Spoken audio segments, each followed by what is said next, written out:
വ്യവസ്ഥകളുണ്ട്, ഉപാധികളുണ്ട്.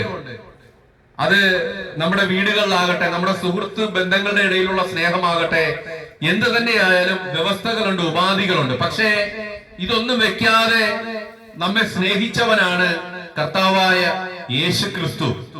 പ്രിയ സഹോദരങ്ങളെ, മുഖത്ത് കാർക്കിച്ചു തുപ്പി, താടി രോമം പറിച്ചെടുത്തു, മുൾക്കിരീടം വെച്ചു, ചാട്ടവാറ് കൊണ്ട് അടിച്ചു, കുന്തം കൊണ്ട് കുത്തി, എത്രയധികം വേദനയിലൂടെ, പീഡകളിലൂടെ കർത്താവ് ഈശോ മിശിഹ കടന്നുപോയി. പ്രവാചക വചനത്തിൽ, യെശയ്യാ പ്രവാചകന്റെ പുസ്തകം 53-ാം അധ്യായത്തില് 1 മുതലുള്ള തിരുവചനങ്ങളിൽ സകലത്തിന്റെയും ഉടയവനായ കർത്താവ് ഈശോ മിശിഹായുടെ കുരിശു മരണത്തെ കുറിച്ച് അവിടെ പറയുകയാണ്.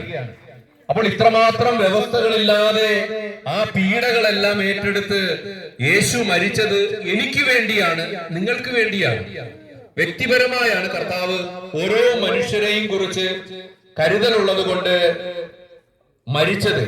പ്രിയ സഹോദരങ്ങളെ, ഈ ലോകത്ത് ഞാൻ മാത്രമാണ് ഒരു മനുഷ്യനായിട്ട് ഉണ്ടായതെങ്കിൽ പോലും എനിക്ക് വേണ്ടി കൂടി കർത്താവ് ഈ ഭൂമിയിൽ വന്ന് മരിക്കുമായിരുന്നു.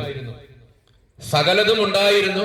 സകലത്തിന്റെയും ഉടയവനായ കർത്താവ് ഈശോ മിശിഹ തന്നെ ശൂന്യനാക്കിക്കൊണ്ട്, ദാസന്റെ രൂപം സ്വീകരിച്ചുകൊണ്ട് കാലിത്തൊഴുത്തിൽ, ബത്ലഹേമിലെ കാലിത്തൊഴുത്തിൽ മാനവരാശിയോടുള്ള സ്നേഹത്തെ പ്രതി, കരുണയെ പ്രതി വന്ന് ഭൂജാതനായി. പ്രിയ സഹോദരങ്ങളെ, അതാണ് സ്നേഹം.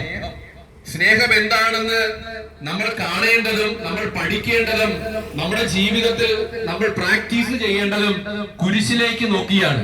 യഥാർത്ഥ സ്നേഹത്തിന്റെ പൂർത്തീകരണം എന്ന് പറയുന്നത് കർത്താവ് ഈശോ മിശിഹായുടെ കുരിശു മരണത്തിലൂടെയാണ് സംഭവിച്ചത്. വേറൊരു സ്നേഹമില്ല. അവിടെ നിന്നാണ് സ്നേഹം എന്താണെന്ന് നമ്മൾ തിരിച്ചറിയേണ്ടത്. ഒരു കവളത്ത് അടിക്കുന്നവന് മറുകരണവും കൂടി കാണിച്ചു കൊടുക്കണം. നിന്റെ മേലങ്കി ചോദിക്കുന്നവന് കുപ്പായം കൂടി കൊടുക്കണം എന്ന് പറഞ്ഞ് പഠിപ്പിച്ച സ്നേഹത്തിന്റെ ഏറ്റവും അങ്ങേയറ്റം കർത്താവ് ഈശോ മിശിഹായിൽ മാത്രമേ നമുക്ക് കാണുവാനായിട്ട് സാധിക്കുകയുള്ളൂ. പ്രിയ സഹോദരങ്ങളെ, അതുതന്നെയാണ്, ആ സ്നേഹത്തെ കുറിച്ചാണ് 1 യോഹന്നാൻ 4:8 യോഹന്നാൻ ശ്ലീഹ പറയുന്നത്. ദൈവം സ്നേഹമാണ്. ദൈവം സ്നേഹമാണ്. സ്നേഹിക്കുന്ന ഏതൊരു വ്യക്തിയും ദൈവത്തിൽ വസിക്കുന്നു. ആ ദൈവ സ്നേഹത്തിന്റെ അംശം, ഒരു അംശമെങ്കിലും നമ്മളിൽ ഉണ്ടെങ്കിൽ മാത്രമേ നമുക്ക് നിരുപാധികം സ്നേഹിക്കുവാനായിട്ട് സാധിക്കുകയുള്ളൂ. നമ്മളെ വേദനിപ്പിച്ചവരോട്, നമ്മുടെ പേരിന് കളങ്കം വരുത്തിയവരോട്, നമ്മുടെ വസ്തുവകകൾ കട്ടെടുത്തവരോട്, നമ്മുടെ അതിർത്തിക്കല്ല് മാറ്റിയിട്ടവരോട്, അല്ലെങ്കിൽ നമ്മളെ കേസിൽ കുടുക്കിയവരോട്, ഇങ്ങനെ പല പല കാരണങ്ങൾ ഈ ലോകത്തുണ്ട്. ഇവരോടെല്ലാം ക്ഷമിക്കുവാനും ഇവരെല്ലാം സ്നേഹിക്കുവാനും കർത്താവ് ഈശോ മിശിഹായുടെ സ്നേഹം നമ്മളിൽ ഉണ്ടെങ്കിൽ മാത്രമേ നമുക്ക് സാധിക്കുകയുള്ളൂ. പ്രിയ സഹോദരങ്ങളെ, ആ സ്നേഹത്തെ നമ്മൾ തിരിച്ചറിയുക. യോഹന്നാന്റെ സുവിശേഷം 3-ാം അധ്യായത്തിന്റെ 16-ാം തിരുവചനത്തിൽ വചനം പറയുന്നത്, അവനിൽ വിശ്വസിക്കുന്ന ഏവനും ഒരു വ്യക്തി പോലും നശിച്ചു പോകാതെ നിത്യതയിലേക്ക്, നിത്യജീവനിലേക്ക് പ്രവേശിക്കുവാൻ കർത്താവായ യേശു ക്രിസ്തു കരുണ കാണിച്ചു. സ്വപുത്രനെ നമുക്ക് വേണ്ടി വിട്ടു തന്നുകൊണ്ട്. പ്രിയ സഹോദരങ്ങളെ, ഈ ലോക ജീവിതത്തിൽ മാത്രം നമ്മൾ പ്രത്യാശ വെച്ച് ജീവിക്കുവാനുള്ള വ്യക്തികളല്ല. നമ്മുടെ ആത്മാവ്, നമുക്കൊരു നിത്യതയുണ്ട്, നമുക്കൊരു സ്വർഗമുണ്ട്. കാരണം കർത്താവ് ഈശോ മിശിഹായുടെ ജീവിതം കൊണ്ട് നമുക്ക് കാണിച്ചു തന്നതും പഠിപ്പിച്ചു തന്നതും അതാണ്. ആ നിത്യതയ്ക്ക് വേണ്ടി ഈ ഭൂമിയിൽ എന്തൊക്കെ ചെയ്യാൻ പറ്റുമോ അതൊക്കെ നമ്മൾ ചെയ്യുക. സഹജീവികളോട് കരുണ കാണിക്കുക, സ്നേഹിക്കുക, കർത്താവ് ഈശോ മിശിഹായുടെ സ്നേഹത്തിൽ നിലനിൽക്കുക. കാരണം ആ സ്നേഹമാണ് എന്തൊക്കെ നമ്മുടെ ജീവിതത്തിൽ നിന്ന് കടന്നു പോയാലും സ്നേഹം ഒരിക്കലും കടന്നു പോവുകയില്ല. മാറ്റമില്ലാതെ എന്നും നിലനിൽക്കുന്നത് സ്നേഹം മാത്രമാണ്. സഹോദരങ്ങളെ, നമുക്ക് പരസ്പരം സ്നേഹിക്കാം. ദൈവമായ കർത്താവിന്റെ സ്നേഹത്തെ നമ്മുടെ ഹൃദയത്തിൽ 1-ാം സ്ഥാനം നൽകിക്കൊണ്ട്, വിട്ടുകൊടുത്തുകൊണ്ട് പരസ്പരം പാദങ്ങൾ കഴുകുന്ന സ്നേഹത്തിലേക്ക് നമ്മൾ പ്രവേശിക്കണം.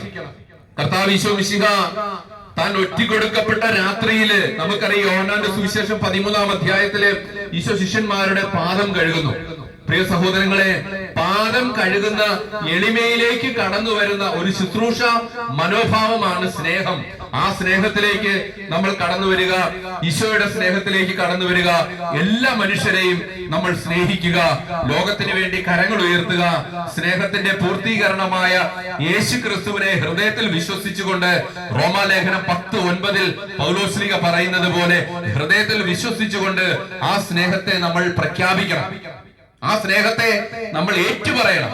ഒരു ക്രിസ്ത്യാനി എന്ന നിലയ്ക്ക് യേശുവിനെ ഏറ്റുപറയുവാനുള്ള വിളിയാണ് എന്റെ ജീവിതമെന്ന് എനിക്ക് തിരിച്ചറിഞ്ഞത് കൊണ്ടാണ് ഈ ദേശത്തേക്ക് കടന്നു വന്ന് ആ സ്നേഹത്തെ ഞാൻ ഏറ്റുപറയുന്നത്.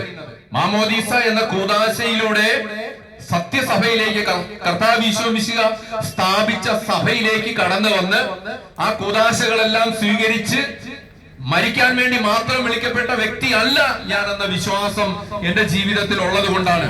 പ്രിയ സഹോദരങ്ങളെ, മാമോദീസ എന്ന കൂദാശയിലൂടെ കർത്താവ് ഈശോ മിശിഹായുടെ സഭയിലേക്ക് കടന്നു വന്ന എല്ലാ വ്യക്തിയുടെയും ജീവിതത്തിൽ ദൈവം ഭരമേൽപ്പിക്കപ്പെട്ടിരിക്കുന്ന ഒരു വലിയ ഉത്തരവാദിത്വമാണ് സ്നേഹമാവുക, സാക്ഷിയാവുക, സുവിശേഷം പ്രഘോഷിക്കുക. പ്രിയ സഹോദരങ്ങളെ, നമ്മുടെയൊക്കെ അടിസ്ഥാനപരമായ വിളിയും നമ്മുടെ വിശ്വാസവും അതുതന്നെ ആയിരിക്കട്ടെ.